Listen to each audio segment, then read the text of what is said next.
아니, 이게 뭐야? 시원하게 풀어주는 손길에 나미의 굳은 몸이 서서히 풀려갔습니다.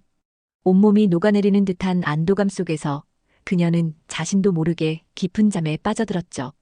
그런데 잠시 후 알 수 없는 열기가 온몸을 감싸며 깨어난 순간 바로 앞에는 다가와 있던 경민의 눈빛이 있었습니다. 그 순간 오래 붙잡고 있던 이성의 끈이 풀리며 나미는 거부하지 못한 채 경민을 깊게 받아들였습니다. 이야기 시작 전 구독과 좋아요 부탁드립니다. 감사합니다. 새벽 5시 나미의 하루는 부엌 불빛과 함께 시작되었습니다. 추석이 사흘 앞으로 다가온 이른 아침, 찬 바람이 창문 틈새로 스며들어 어깨를 움츠리게 만들었죠. 하지만 나미에게는 추위를 느낄 여유조차 없었습니다. 어머님, 저는 몇 개나 붙여드릴까요? 시어머니 정말순 씨는 거실 소파에 앉아 텔레비전을 보며 대답했습니다. 작년보다 많이 해놔. 사람들이 많이 올 텐데. 나미는 고개를 끄덕이며 냉장고에서 미리 불린 녹두를 꺼냈습니다.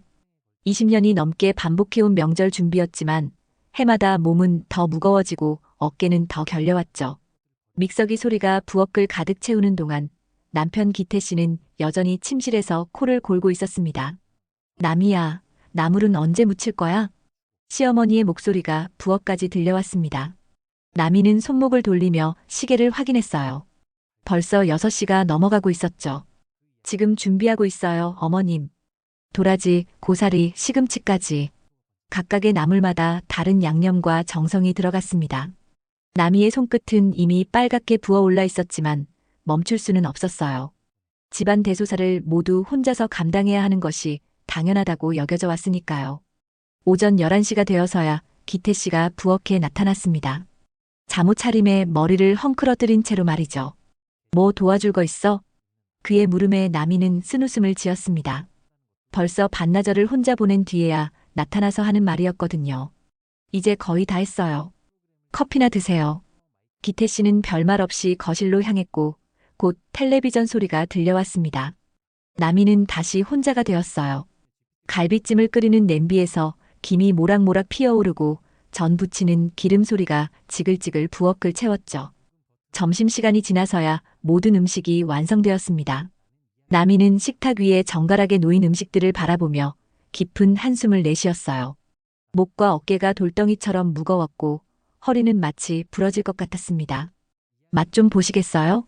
시어머니는 젓가락으로 전을 집어 입에 넣더니 미간을 찌푸렸습니다. 간이 좀 심심하네. 다음엔 소금을 좀 더 넣어. 네, 알겠습니다. 나미는 고개를 숙였습니다. 아무리 정성을 들여도 늘 부족한 게 있었어요. 20년 넘게 시댁 명절을 책임져 왔지만 한 번도 완벽하다는 소리를 들어본 적이 없었죠. 그날 저녁 나미는 뜨거운 물에 몸을 담그고 있었습니다. 욕조에서 올라오는 김이 거울을 뿌옇게 만들었지만 어깨와 목의 통증은 나아질 기미를 보이지 않았어요. 오히려 시간이 갈수록 더 심해지는 것 같았습니다. 침대에 누워서도 나미는 잠을 이룰 수 없었습니다. 옆에서 기태 씨는 편안한 숨소리를 내며 잠들어 있었지만 나미의 목과 어깨는 마치 새망치로 두드리는 것처럼 아팠어요. 몸을 이리저리 뒤척여봐도 편한 자세를 찾을 수 없었죠. 새벽 2시 나미는 조용히 일어나 거실로 나왔습니다. 달빛이 창문으로 스며들어온 집안을 은은하게 비추고 있었어요. 그녀는 소파에 앉아 자신의 어깨를 주무르며 생각에 잠겼습니다. 내가 뭘 위해 살고 있는 걸까? 이런 생각이 든 것은 처음이 아니었습니다. 하지만 이번에는 유독 마음이 무거웠어요. 마치 자신이 가족을 위한 기계가 된 것 같은 기분이었죠. 요리하고 청소하고 빨래하고 시어머니를 모시고 그것이 전부인 삶이 과연 의미가 있는 건지 의문이 들었습니다. 다음 날 아침 나미는 결심을 했습니다. 더 이상 참고 견딜 수만은 없었어요. 휴대폰을 들고 동네 물리치료실 번호를 찾아 전화를 걸었습니다. 안녕하세요. 오늘 치료받을 수 있을까요? 전화 너머로 따뜻한 남자 목소리가 들려왔습니다. 네, 가능하십니다. 몇 시쯤 오시겠어요? 나미는 시계를 보며 대답했어요. 오후 2시는 어떨까요? 좋습니다. 성함과 연락처 부탁드려요.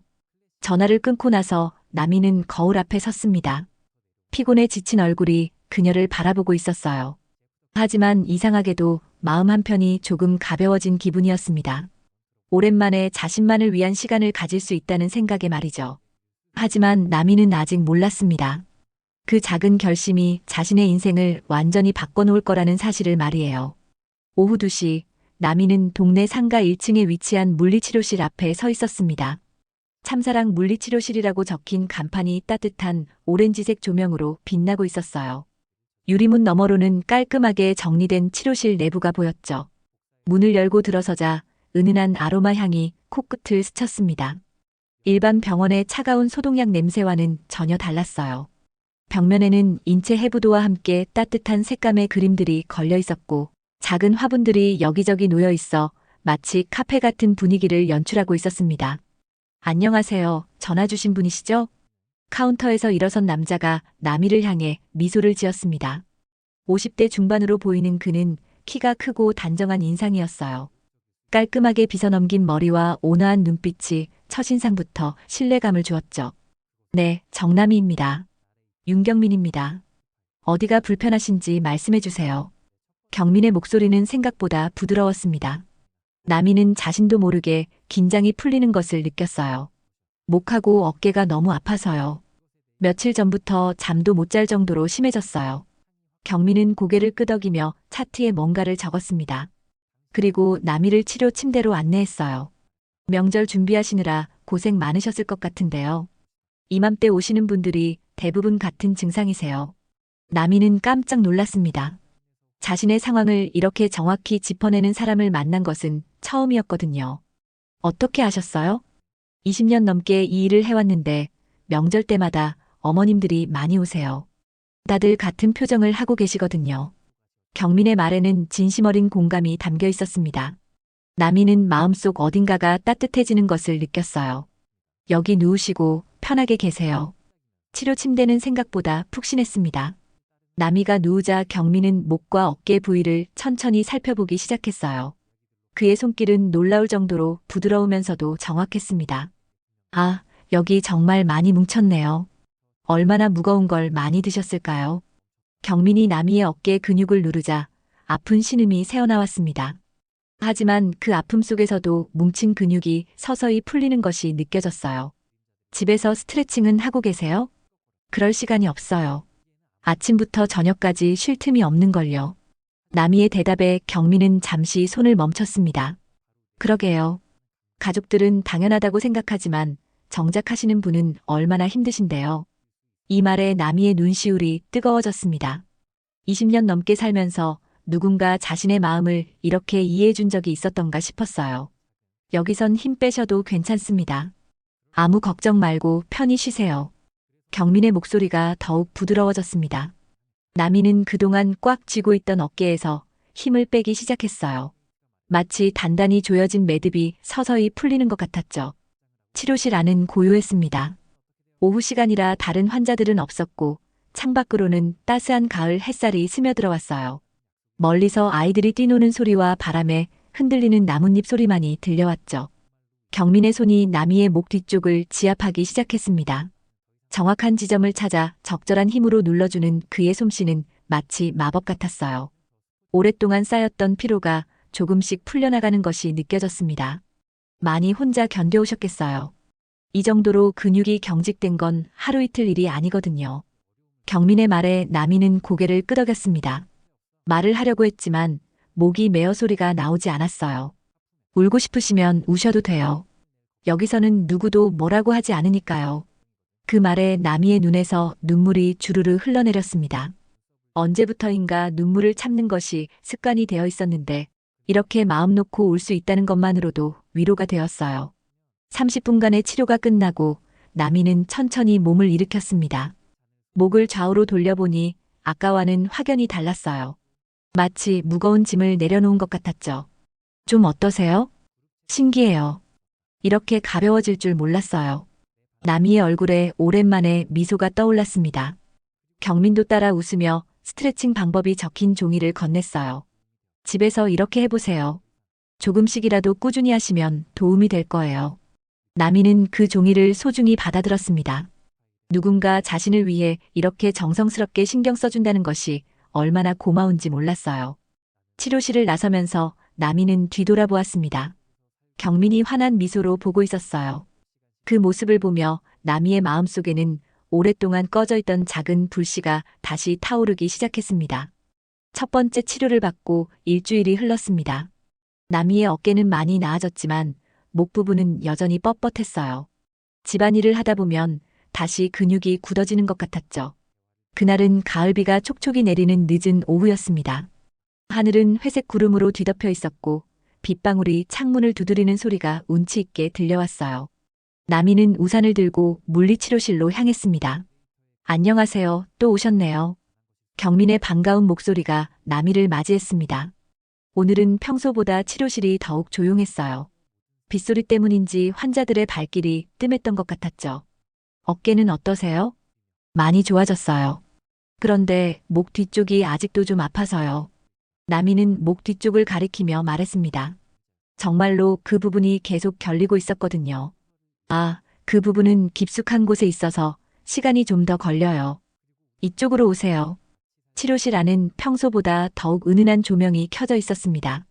창밖으로 내리는 빛 때문에 자연스럽게 어두워진 실내가 고요한 분위기를 만들어내고 있었어요. 다른 환자는 없었고 멀리서 빗소리만 들려왔죠. 나미가 치료 침대에 엎드려 누우자 경민이 다가왔습니다. 그의 손이 나미의 목과 어깨 경계 부분을 천천히 살펴보기 시작했어요. 여기 정말 깊숙이 뭉쳤네요. 이 근육을 제대로 풀려면 좀 더 정확한 각도로 눌러야 해요. 경민은 평소보다 신중한 표정을 지었습니다.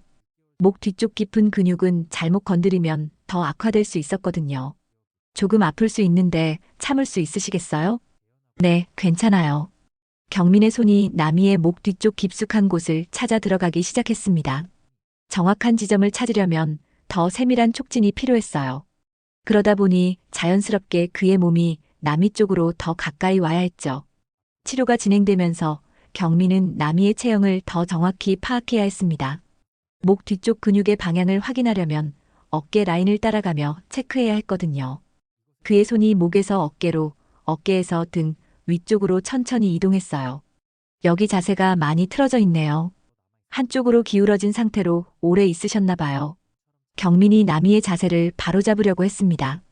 그런데 나미가 긴장해서 몸에 힘을 주고 있었어요. 힘 좀 빼시고요. 제가 자세를 잡아드릴게요. 경민이 나미의 어깨를 살짝 들어 올리려는 순간이었습니다. 나미가 갑자기 몸을 돌리려 했고 균형을 잃은 경민의 몸이 앞으로 기울어졌어요. 순간적으로 그의 가슴이 나미의 등에 닿았죠. 아, 죄송해요. 경민이 당황해서 몸을 일으키려 했지만 나미도 놀라서 몸을 일으키려다 보니 두 사람의 얼굴이 가까워졌습니다. 숨소리가 섞이고 눈빛이 마주쳤어요. 그 순간 치료실 안은 완전히 고요해졌습니다. 빗소리마저 멈춘 것 같았죠. 두 사람은 서로를 바라보며 멈춰 서 있었어요. 경민의 따뜻한 숨결이 나미의 볼을 스쳤습니다. 나미의 심장이 빨라졌어요. 언제부터 이런 떨림을 느껴본 적이 있었을까요? 그리고는 순간적으로 마치 자석에 이끌리듯 두 사람의 입술이 스쳤습니다. 짧고 부드러운 입맞춤이었어요. 하지만 그 짧은 순간이 두 사람에게는 영원처럼 느껴졌죠. 경민이 먼저 몸을 물렸습니다. 나미도 놀란 표정으로 그를 바라봤어요. 두 사람 모두 방금 일어난 일이 믿어지지 않았죠. 죄송합니다. 제가... 아니에요, 괜찮아요. 나미의 목소리는 떨리고 있었습니다. 하지만 화가 난 것은 아니었어요. 오히려 가슴 깊은 곳에서 오랫동안 잊고 있던 감정이 꿈틀거리고 있었죠. 나미는 서둘러 옷을 정리하고 일어났습니다. 경민도 어색해하며 거리를 두었어요. 오늘은 여기까지 하죠. 네, 알겠습니다. 나미는 치료비를 지불하고 치료실을 나섰습니다. 비는 여전히 내리고 있었어요. 우산을 받쳐든 채 걸어가면서 나미는 자꾸만 뒤를 돌아보고 싶어 했습니다. 안 돼. 나미는 속으로 중얼거렸지만 가슴 한편에서는 이상한 설렘이 일어나고 있었어요. 오랫동안 잊고 살았던 여성으로서의 감각이 깨어나고 있었죠. 하지만 나미는 아직 몰랐습니다. 이것이 시작에 불과하다는 것을 말이에요. 그 일이 있고 사흘이 지났습니다. 나미는 그동안 치료실 근처에도 가지 않으려 했어요. 마음속 어딘가에서 자꾸만 경민의 얼굴이 떠올랐지만 그럴 때마다 고개를 저으며 다른 생각을 하려 애썼죠. 저녁 6시 나미는 시장에서 장을 보고 집으로 돌아가는 길이었습니다. 가을 바람이 제법 차가워서 목도리를 더 바짝 당겨 올렸어요. 장바구니에는 시어머니가 좋아하시는 고등어와 늘 사는 채소들이 들어있었죠. 시장 골목 끝자락에 있는 작은 포장마차에서 따뜻한 불빛이 새어나왔습니다. 할매 집이라고 적힌 낡은 간판 아래로 몇 명의 손님들이 소주를 마시고 있었어요. 나미는 평소라면 그냥 지나쳤을 텐데 오늘은 왜인지 발걸음이 느려졌습니다. 나미 씨? 뒤에서 들려온 목소리에 나미는 깜짝 놀라 돌아봤습니다. 경민이 장바구니를 들고 서 있었어요. 그도 장을 보고 오는 길이었던 것 같았죠. 아, 원장님. 두 사람은 어색하게 마주 섰습니다. 며칠 전 일 때문에 서로 어떻게 말을 해야 할지 모르겠더라고요. 장 보고 가시는 길이세요? 네, 그런데 원장님도. 저도 혼자 사니까 이것저것 사려고요. 경민이 손에 든 장바구니를 살짝 들어보였습니다. 나미는 그제서야 경민이 혼자 산다는 사실을 알았어요. 이웃남이라고 했던 말이 떠올랐죠. 찬바람이 불어와 두 사람의 옷깃을 흔들었습니다. 나미가 몸을 움츠리자 경민이 포장마차를 가리켰어요. 추우시죠? 잠깐 들어가서 따뜻한 거라도 좀 하시겠어요? 오늘은 바람이 정말 차네요. 나미는 망설였습니다.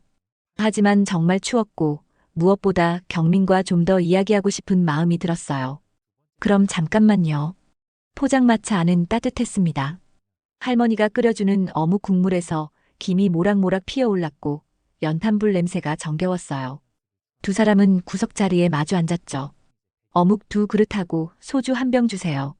경민이 주문하자 할머니가 금세 뜨거운 어묵을 가져다 주셨습니다. 이런 곳 자주 오세요? 아니에요. 사실 처음이에요. 그런데 오늘은 왜인지 들어가고 싶더라고요. 나미의 솔직한 대답에 경민이 미소를 지었습니다. 소주잔에 술을 따르며 말했어요. 저도 그래요. 평소엔 집에서 혼자 간단히 먹는데 오늘따라 누군가와 이야기하고 싶었어요. 두 사람은 잔을 부딪혔습니다. 소주가 목 넘어가면서 몸이 따뜻해졌어요. 어묵 국물도 속을 든든하게 채워주었죠. 혼자 사시는 게 외로우시겠어요. 글쎄요, 익숙해지니까 괜찮더라고요. 오히려 자유로워서 좋은 면도 있고요. 경민의 말에는 쓸쓸함이 묻어 있었습니다.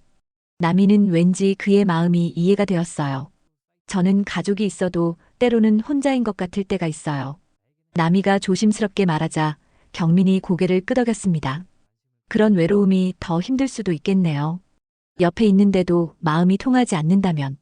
두 사람은 서로를 바라보며 묘한 공감대를 느꼈습니다. 말하지 않아도 서로의 마음을 알 것 같았어요. 그때였습니다. 포장마차 입구로 익숙한 얼굴이 나타났어요. 나미와 같은 동네에 사는 김씨 아주머니였죠. 어머, 나미씨? 여기서 뭐 하세요? 아주머니가 놀란 목소리로 물었습니다. 나미는 당황해서 어쩔 줄 몰랐어요. 아, 그냥. 장 보고 가다가. 저분은 누구세요? 김씨의 시선이 경민에게로 향했습니다. 나미의 심장이 쿵쾅거리기 시작했어요. 물리치료 받는 곳 원장님이세요. 우연히 마주쳐서. 아, 그러세요? 그럼 저는 어묵 포장해 갈게요. 아주머니가 주문하는 동안 나미와 경민은 조마조마했습니다. 혹시 이상하게 생각하지 않을까 걱정되었거든요. 우리 나가죠. 경민이 작은 목소리로 말했습니다. 나미는 고개를 끄덕이며 자리에서 일어났어요. 계산을 마치고 포장마차를 나서자 차가운 바람이 다시 몰아쳤습니다. 죄송해요. 제 때문에 곤란하셨죠? 아니에요. 그런데 정말 조심해야겠어요. 나미의 목소리에는 불안함과 동시에 묘한 흥분감이 섞여 있었습니다. 들킬 뻔했다는 긴장감이 오히려 가슴을 뛰게 만들었어요. 집까지 바래다 드릴까요? 아니에요. 혼자 갈 수 있어요. 나미는 서둘러 인사하고 집으로 향했습니다. 하지만 몇 걸음 가다가 뒤를 돌아봤어요. 경민도 그녀를 바라보고 있었죠. 집에 도착해서 나미는 거울 앞에 섰습니다. 볼이 빨갛게 달아올라 있었어요. 경민의 따뜻한 눈빛이 자꾸만 떠올랐거든요. 이 사람 옆에 있으면 내가 살아있다고 느껴져. 나미는 거울 속 자신을 바라보며 생각했습니다. 하지만 동시에 죄책감도 몰려왔어요. 자신에게는 가정이 있었으니까요. 그날 밤 나미는 쉽게 잠들 수 없었습니다. 경민과 함께했던 짧은 시간이 자꾸만 머릿속을 맴돌았거든요. 포장마차에서의 우연한 만남 이후 일주일이 흘렀습니다. 남이는 그동안 계속 경민을 생각했어요. 집안일을 하면서도 시어머니와 이야기할 때도 심지어 잠들기 전에도 그의 모습이 떠올랐죠. 목요일 저녁 6시 남이는 휴대폰을 들고 물리치료실에 전화를 걸었습니다. 마음속으로는 목과 허리가 아프다고 핑계를 대려 했지만 사실은 경민을 다시 보고 싶었어요. 안녕하세요. 오늘 저녁 늦은 시간에도 치료받을 수 있을까요? 아, 남이 씨시군요. 오늘은 직원들이 일찍 퇴근해서 혼자 있어요. 8시쯤 오시면 될 것 같은데요. 경민의 목소리에도 묘한 설렘이 섞여 있는 것 같았습니다. 8시, 남이는 물리치료실 앞에 서 있었어요. 평소와 달리 치료실에는 은은한 조명만 켜져 있었고 다른 환자들은 모두 떠난 뒤였습니다. 유리문 너머로 경민 혼자 정리를 하고 있는 모습이 보였습니다. 문을 열고 들어서자 조용한 음악이 흘러나왔어요. 평소 치료실의 밝은 형광등 대신 간접 조명만 켜져 있어서 분위기가 완전히 달랐죠. 오늘은 어디가 불편하세요? 경민이 남이를 맞으며 물었습니다. 하지만 그의 눈빛에서는 이미 다른 의미가 읽혔어요. 허리하고 목이 또 아파서요. 남이의 목소리는 평소보다 작았습니다. 사실 그렇게 심하게 아픈 것도 아니었거든요. 치료 침대에 누운 남이의 마음은 두근거렸습니다. 조용한 치료실에 둘만 있다는 사실이 묘한 긴장감을 만들어내고 있었어요. 경민의 손이 남이의 목 뒤쪽을 천천히 어루만지기 시작했습니다. 평소보다 더 부드럽고 섬세한 터치였어요. 마치 치료를 위한 것이라기보다는 애무에 가까웠죠. 많이 피곤하셨나 봐요. 근육이 정말 긴장되어 있네요. 경민의 목소리도 평소보다 낮고 부드러워졌습니다. 그의 손이 목에서 어깨로, 어깨에서 등으로 천천히 이동했어요. 남이는 눈을 감고 그 느낌에 몸을 맡겼습니다. 오랫동안 잊고 있던 여성으로서의 감각이 깨어나고 있었어요. 경민의 손길이 닿는 곳마다 전기가 흐르는 것 같았죠. 조금 더 깊숙이 들어가야 할 것 같은데요. 경민이 말하며 자신의 몸을 더 가까이 가져왔습니다. 이번에는 우연이 아니었어요. 둘 다 원하고 있었거든요. 경민의 가슴이 남이의 등에 밀착되었습니다. 그의 체온이 옷을 통해 전해져 왔어요. 남이의 숨소리가 거칠어지기 시작했습니다. 이렇게 하면 더 효과적일 거예요. 경민의 손이 남이의 어깨를 감쌌습니다. 치료라는 명목이었지만 이미 둘 사이에는 다른 감정이 흐르고 있었어요. 남이가 천천히 몸을 돌렸습니다. 두 사람의 얼굴이 가까워졌죠. 서로의 숨소리가 섞이고 심장 뛰는 소리가 들릴 것 같았어요. 남이 씨. 경민이 그녀의 이름을 부르는 순간 남이는 더 이상 참을 수 없었습니다. 자신도 모르게 경민의 목에 팔을 둘렀어요. 두 사람의 입술이 맞닿았습니다. 이번에는 실수가 아니었어요. 서로 원해서 시작한 깊고 간절한 입맞춤이었죠. 경민의 팔이 남이의 허리를 감쌌습니다. 남이도 그의 등을 끌어안으며 더 가까이 다가갔어요. 오랫동안 억눌렸던 감정이 한꺼번에 터져나오는 것 같았습니다. 입맞춤은 점점 더 깊어졌습니다. 두 사람은 서로에게서 떨어지고 싶지 않았어요. 마치 이 순간이 영원히 계속되길 바라는 것처럼 끌어안고 있었죠. 남이는 오랫동안 잊고 있던 자신을 발견했습니다. 단순히 누군가의 아내, 며느리가 아닌 한 명의 여성으로서의 자신 말이에요. 경민도 마찬가지였습니다. 이혼 후 닫아두었던 마음의 문이 다시 열리는 것 같았어요. 두 사람은 서로의 품에 깊이 안긴 채 가쁜 숨을 몰아쉬었습니다. 가슴이 벅차올랐어요. 기쁨과 죄책감, 설렘과 두려움이 동시에 밀려왔죠. 그때였습니다. 치료실 문 밖에서 발소리가 들려왔어요. 누군가 복도를 지나가는 소리였죠. 두 사람은 깜짝 놀라며 서로에게서 떨어졌습니다. 심장이 터질 것 같았어요. 혹시 누군가 들여다보는 건 아닐까 하는 불안감이 엄습했죠. 발소리는 다행히 지나가 버렸습니다. 하지만 그 순간 두 사람은 자신들이 돌아올 수 없는 선을 넘었다는 것을 깨달았어요. 우리가 이러면 안 되는데. 남이가 떨리는 목소리로 말했습니다. 하지만 그녀의 눈에는 후회보다는 아쉬움이 가득했어요. 알아요. 하지만 경민도 말을 잇지 못했습니다. 그들 사이에 흐르는 감정을 어떻게 설명할 수 있을까요? 남이는 옷을 정리하며 자리에서 일어났습니다. 경민도 어색하게 거리를 두었어요. 하지만 두 사람의 마음속에는 방금 전 그 순간이 선명하게 새겨져 있었습니다. 치료실을 나서면서 나미는 뒤를 돌아보지 않았습니다. 돌아보면 다시 그의 품으로 달려갈 것 같았거든요. 하지만 이미 시작된 감정의 불씨는 꺼지지 않을 것 같았습니다. 그 일이 있고 며칠이 지났습니다. 나미는 일상으로 돌아왔지만 마음 한편은 계속 흔들리고 있었어요. 경민과의 그 순간이 자꾸만 떠올랐거든요. 목요일 저녁 기태 씨가 현관에서 신발을 벗으며 말했습니다. 당신 요즘 물리치료 자주 받네? 나미는 부엌에서 저녁을 준비하던 손이 멈췄어요. 심장이 쿵 내려앉는 기분이었죠. 왜 그러세요? 현관 신발장 위에 영수증들이 있던데 이렇게 자주 가야 하나? 기태 씨가 테이블 위에 물리치료실 영수증 몇 장을 놓았습니다. 나미는 얼굴이 빨갛게 달아올랐어요. 목하고 어깨가 계속 아파서. 선생님이 꾸준히 받아야 한다고 하셨거든요. 나미의 목소리가 평소보다 높아졌습니다. 거짓말을 하고 있다는 게 티가 날까봐 걱정되었거든요. 그래. 그럼 내가 같이 가볼까? 어떤 치료를 받는지 궁금하네. 아니에요. 괜찮아요. 그냥 간단한 마사지 같은 거예요. 나미가 너무 급하게 대답하자 기태 씨가 이상한 표정을 지었습니다. 뭔가 수상하다는 눈빛이었어요. 뭐 그렇게 당황해? 치료받는 건데 뭐가 문제야? 당황한 게 아니라 굳이 같이 갈 필요는 없을 것 같아서요. 기태 씨는 더 이상 말하지 않았지만 의심스럽다는 표정은 지워지지 않았어요.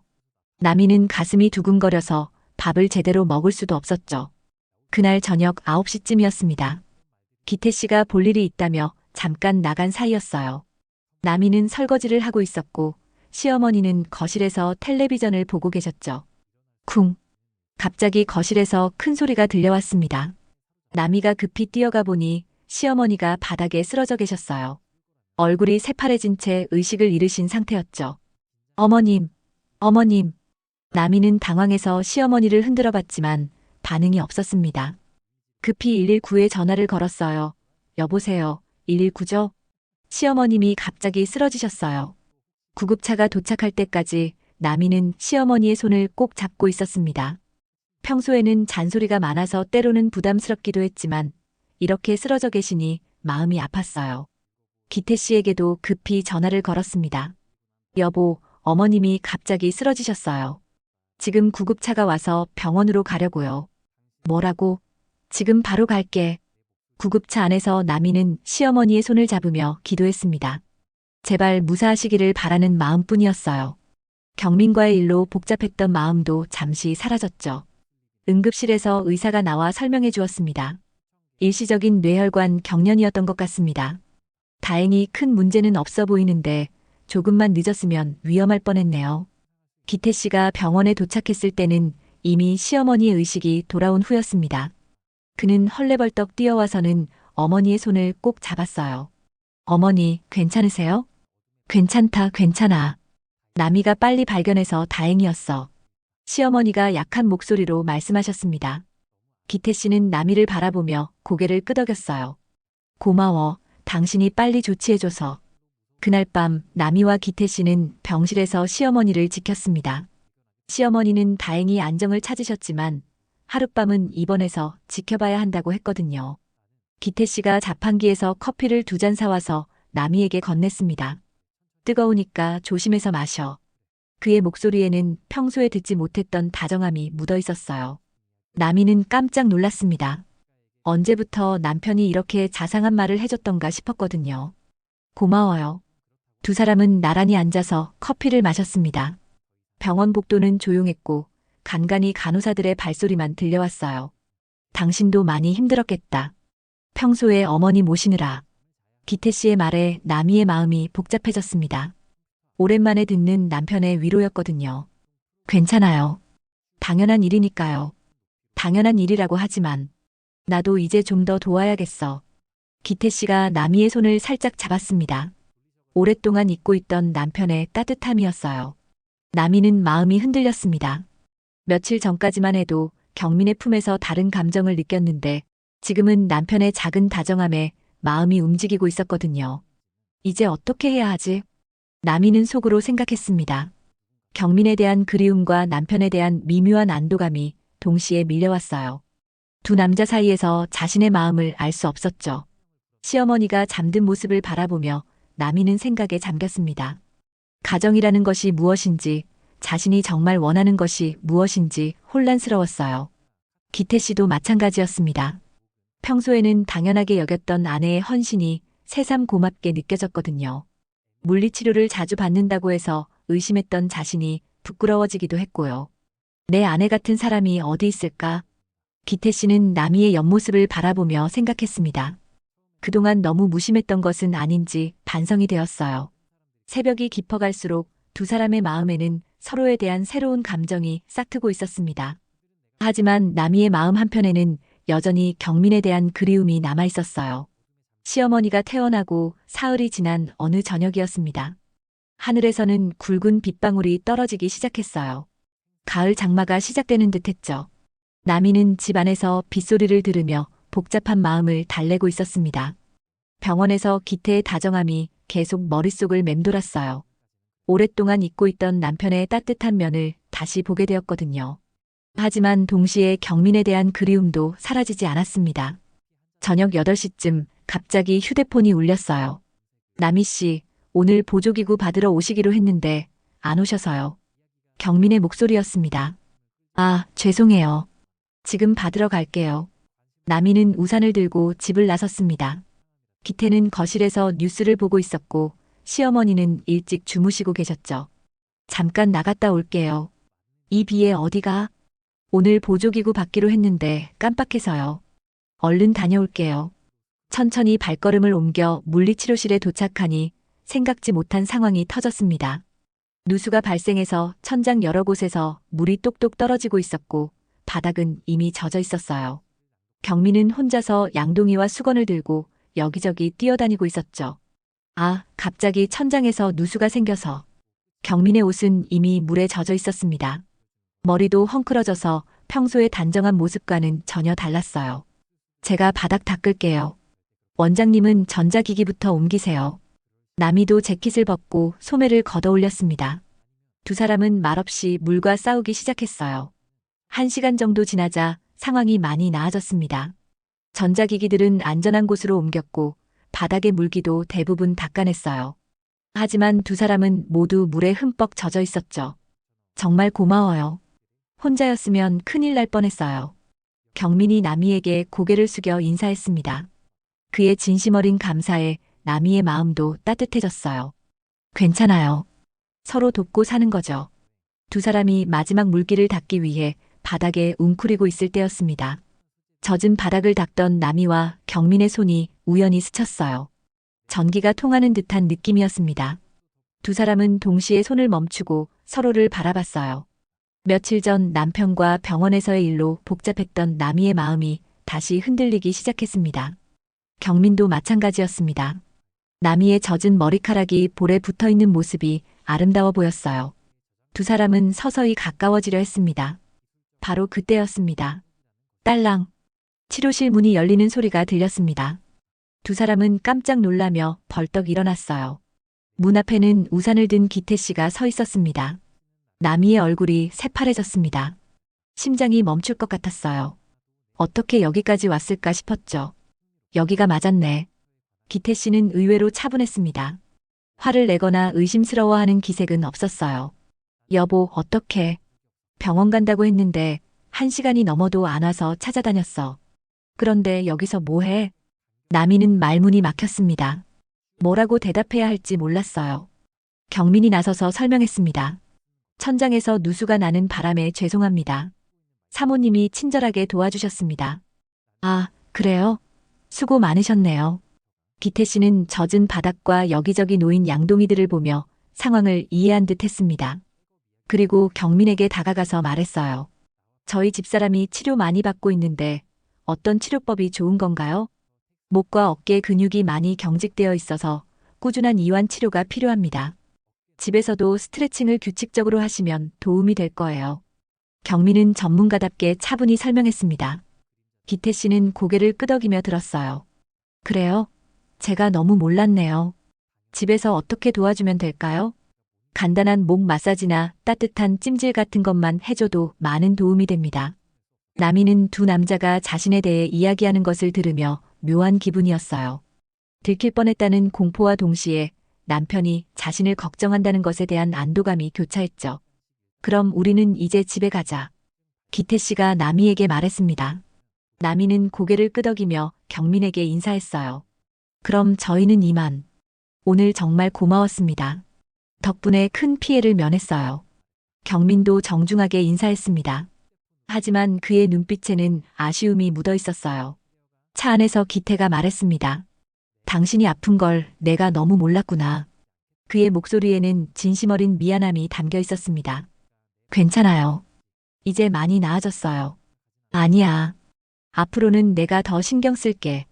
집에서도 마사지 같은 거 해줄 수 있잖아. 나미는 창밖을 바라보며 복잡한 심경이었습니다. 남편의 뒤늦은 관심이 고마우면서도 경민에 대한 마음을 어떻게 해야 할지 혼란스러웠어요. 빗속을 달리는 차 안에서 나미는 생각했습니다. 과연 자신이 원하는 것이 무엇인지, 어디로 가야 하는 건지 알 수 없었죠. 그 후 일주일이 지났습니다. 나미는 더 이상 경민을 만나지 않기로 마음먹었어요. 하지만 마지막으로 한 번만은 제대로 인사하고 싶었습니다. 전화로는 할 수 없는 이야기가 있었거든요. 토요일 오후 나미는 동네 공원으로 경민을 불러냈습니다. 단풍이 물든 나무들 사이로 시원한 바람이 불어왔어요. 벤치에 앉아 기다리던 경민이 나미를 보고 일어났습니다. 오셨네요. 네, 마지막으로 할 말이 있어서요. 두 사람은 나란히 벤치에 앉았습니다. 주변에는 산책하는 사람들과 뛰어노는 아이들이 있었지만 이상하게도 조용하게 느껴졌어요. 나미는 한참을 망설이다가 입을 열었습니다. 원장님 덕분에 제가 여자라는 걸 다시 느낄 수 있었어요. 눈시울이 붉어지기 시작했습니다. 말하고 싶었던 얘기가 목끝에서 맴돌았어요. 20년 넘게 그냥 누군가의 아내, 며느리로만 살아왔는데 원장님을 만나고 나서야 내가 아직도 한 명의 여성이라는 걸 깨달았어요. 경민은 조용히 듣고 있었습니다. 그의 눈에도 아쉬움이 가득했어요. 하지만 돌아가야 할 곳은 집이에요. 제가 있어야 할 자리는 그곳이니까요. 나미의 목소리가 떨렸습니다. 이 말을 하는 것이 얼마나 힘든지 몰랐거든요. 경민은 주머니에서 작은 메모지를 꺼내어 나미에게 건넸습니다. 가정 안에서 돌봄이 완성되길 바라겠습니다. 메모에는 집에서 할 수 있는 간단한 스트레칭 방법들이 적혀 있었어요. 경민이 직접 그린 그림도 함께 있었죠. 나미 씨가 행복하시길 바래요. 진심으로. 나미는 그 메모를 소중히 받아들었습니다.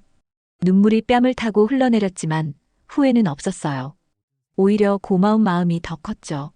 원장님도 좋은 분 만나세요. 두 사람은 마지막으로 악수를 나누었습니다. 길고 따뜻한 악수였어요. 서로에 대한 모든 마음을 그 악수에 담았죠. 집으로 돌아오는 길, 나미는 걸음걸음이 무거웠습니다. 하지만 확신이 있었어요. 자신이 내린 선택이 옳다는 것을 말이죠. 현관문을 열고 들어서자 뭔가 달라진 분위기가 느껴졌습니다. 부엌에서 뜨개질 소리가 들려왔어요. 기태 씨가 앞치마를 두르고 서툴게 김치찌개를 끓이고 있었죠. 당신 왔어? 오늘 저녁은 내가 해볼게. 나미는 깜짝 놀랐습니다. 20년 넘게 결혼 생활을 했지만 남편이 요리하는 모습을 본 건 처음이었거든요. 무슨 일이에요? 그냥 당신이 너무 고생한다 싶어서. 이제부터는 내가 좀 더 도울게. 기태 씨의 얼굴에는 진심이 담겨 있었습니다. 서툴지만 정성스럽게 음식을 만드는 모습이 어색하면서도 고마웠어요. 냉장고 문에는 경민이 그려준 것과 비슷한 스트레칭 그림이 붙어 있었습니다. 기태 씨가 인터넷에서 찾아서 직접 손으로 그린 것 같았어요. 글씨도 삐뚤빼뚤했지만 정성이 느껴졌죠. 목 아플 때 이렇게 해보라고 그려놨어. 내가 마사지도 해줄게. 나미는 그 그림을 보며 눈물이 났습니다. 경민의 세련된 그림과는 달랐지만 남편의 마음이 담긴 정성이 더 소중했어요. 고마워요. 저녁 식탁에서 두 사람은 오랜만에 마주 앉아 이야기를 나눴습니다. 김치찌개는 조금 짰지만 나미에게는 그 어떤 음식보다 맛있었어요. 내일부터는 집안일도 나누자. 당신 혼자 하기엔 너무 많잖아. 정말요? 정말이야. 그동안 내가 너무 무심했어. 기태가 나미의 손을 잡았습니다. 거칠고 큰 손이었지만 따뜻했어요. 나미는 그 손 위에 자신의 손을 포겠습니다. 경민과의 인연을 통해 자신이 원하는 것이 무엇인지 알게 되었어요. 그리고 그것이 멀리 있는 게 아니라 바로 곁에 있다는 것도 깨달았죠. 그날 밤 나미는 오랜만에 편안하게 잠들었습니다. 가슴 한편에는 경민에 대한 고마운 마음이 남아 있었지만 이제 그것은 추억일 뿐이었어요. 다음 날 아침 기태 씨가 서툴게 차린 아침상을 보며 나미는 미소를 지었습니다. 완벽하지는 않았지만 정성이 느껴졌거든요. 맛있어요. 정말 다행이네. 두 사람은 손을 맞잡고 함께 산책을 나갔습니다. 가을 햇살이 따뜻하게 내리쬐는 공원길을 걸으며 나미는 확신했어요. 자신이 돌아가야 할 자리는 바로 여기, 이 사람 곁이라는 것을 말이에요. 인생을 살다 보면 때로는 일상에 지쳐 다른 것을 꿈꿔보기도 하고 새로운 인연에 마음이 설레기도 합니다. 하지만 진정한 행복은 멀리 있는 것이 아니라 우리 곁에서 함께하는 사람들과의 소중한 관계에서 찾을 수 있는 것 같아요. 여러분들도 이런 경험이 있으셨나요?